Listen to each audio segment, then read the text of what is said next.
అస్సలాము అలైకుం వరహ్మతుల్లాహి వబరకాతు. అవుజు బిల్లాహి మినష్ షైతానిర్ రజీం. బిస్మిల్లాహిర్ రహ్మానిర్ రహీం. ప్రవక్త మొహమ్మద్ సల్లల్లాహు అలైహి వసల్లం గారికి 7 మంది పిల్లలు ఉన్నారు. 3 కొడుకులు, 4 కుమార్తెలు. కొడుకులు అల్ కాసిం, అబ్దుల్లా, ఇబ్రాహీం. కుమార్తెలు జైనబ్, రుకయ్య, ఉమ్మే కుల్తుమ్, ఫాతిమా అల్ జహ్రా రజల్లా గారు. అల్లాహ్ సుబ్హానహు వ తఆలా వీరందరిపైన కూడా శాంతి సుఖాలు కురిపించుగాక, ఆమీన్. మరి ఖురాన్లో అనేక విషయాలు చెప్పబడ్డాయి.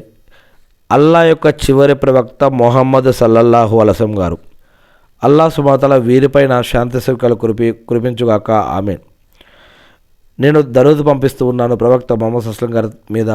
ఓ అల్లా, ఇబ్రాహీం అలైహిస్సలాం గారిపైన, ఆయన కుటుంబ సభ్యులపైన, ఆయన ఉమ్మతపైన శాంతి సుఖాలు కురిపించిన విధంగా ప్రవక్త మొహమ్మద్ సల్లల్లాహు అలైహి వసల్లం గారిపైన, ఆయన కుటుంబ సభ్యులపైన, ఆయన ఉమ్మతపైన శాంతి సుఖాలు కురిపించి మకామే మొహమ్మద్కు ప్రవక్త గారిని వారసును చేసి అంతిమ దినంలో వసలత స్థానాన్ని ప్రవక్త మొహమ్మద్ సల్లల్లాహు అలైహి వసల్లం గారికి ప్రసాదించండి వల్ల, ఆమీన్.